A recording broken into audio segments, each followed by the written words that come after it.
मिलत टाइम्स की टीम इस वक्त दिल्ली के बंगाली मार्केट में है। यहाँ एक मदरसा को आज सुबह सुबह बुलडोज़र से तोड़ दिया गया। ये मदरसा तहफ़ीज़ुल कुरान बंगाली मार्केट में है और तकरीबन 40 साल पुराना मदरसा है। उसके अलावा यहाँ मस्जिद भी है जो 200 साल से ज़्यादा पुरानी मस्जिद है और वक्फ बोर्ड के तहत ये जगह आती है। बग़ैर किसी नोटिस के LNDO डिपार्टमेंट की तरफ से आज बुलडोज़र यहाँ भेजा गया। भारी तादाद में पुलिस को यहाँ लगाया गया और इस मदरसा को तोड़ दिया गया है। इस मौका पर दिल्ली वक्फ बोर्ड के चेयरमैन अमानतुल्लाह खान भी यहाँ पहुँचे हैं।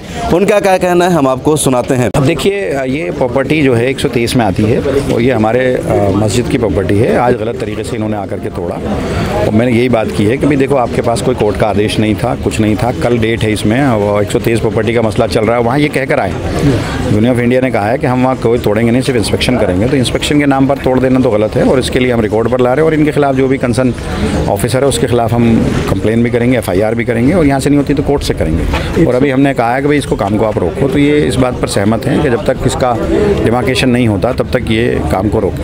121 प्रॉपर्टीज़ में ये भी 123 प्रॉपर्टीज़ में ये भी आती है, लेकिन उसके बावजूद कार्रवाई की गई। आपका ये कहना है कि 2-3 दिन पहले इन्होंने कहा था कि हम कोई कार्रवाई नहीं करेंगे, सिर्फ जाकर के। अब ये कहते हैं कि ये 123 में नहीं, 123 के बाहर का हिस्सा है। तो हमने कहा कोई सबूत दे दो, ऐसा कोई नक्शा दे दो। अगर ये कहते हैं कि 10-15 साल पहले बना था, मैंने कहा कोई उसका सबूत दे दो। अगर 10-15 साल पहले बना तो कोर्ट का रास्ता इख्तियार करते। तो ऐसे नहीं है, गलत तरीके से इन्होंने किया है और इसके खिलाफ हम बिल्कुल कार्रवाई करेंगे। अभी डेमोलिशन की कार्रवाई करने के बाद एक बाउंड्री वॉल बना रहे हैं कि जो हमारा हिस्सा है उसको हम अलग नहीं, हम तो मना कर रहे हैं उसको। अभी ये उस पर सहमत हैं कि उसको रोकने की बात हो रही है इनसे। सुबह सुबह अचानक आए, रमज़ान के महीने में बच्चे अंदर सो रहे थे, निकलने तक सामान तक निकालने का मौका। यही बात मैंने की है कि इस वक्त नहीं करना चाहिए आपको। और जब कोर्ट सब जुडिश है, परसों डेट है इसकी, वहाँ से जो फैसला होता है कोर्ट से फैसला जो भी होगा उसको सब मानेंगे।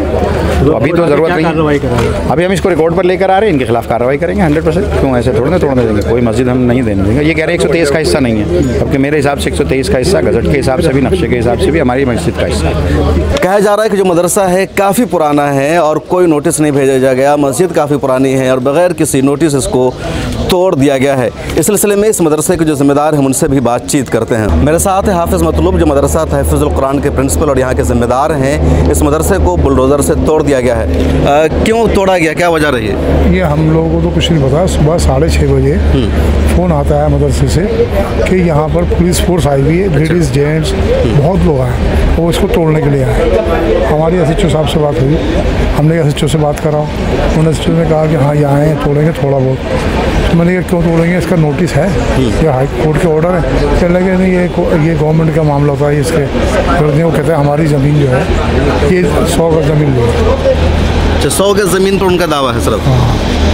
तो आपको पहले से कोई नोटिस नहीं दिखे थे? मदरसा कब से है यहाँ पर? ये तो मदरसा तो ये हमारा 40 साल तो हम होगा। अच्छा, 40 साल से आप हैं? हाँ, 40 साल तो हमें होगा। और मस्जिद कितनी पुरानी है ये? मस्जिद 200 साल से ज़्यादा पुरानी है। 200 साल ज़्यादा पुरानी है। हाँ। तो दिल्ली वक्फ बोर्ड से कोई मदद मिलने की उम्मीद है आपको? वक्फ बोर्ड से उम्मीद है, चेयरमैन यहाँ आए हैं तो उम्मीद लगी है कि वक्फ बोर्ड हमारी मदद करेगा। वक्फ बोर्ड के तहत इंदराज है इसका? इंदराज है। कैमरामैन तमन्ने के साथ शम्स तबरेज़ कासमी, मिलत टाइम्स। मिलत टाइम्स को आपकी ज़रूरत है, हमारी आप माली मदद करें।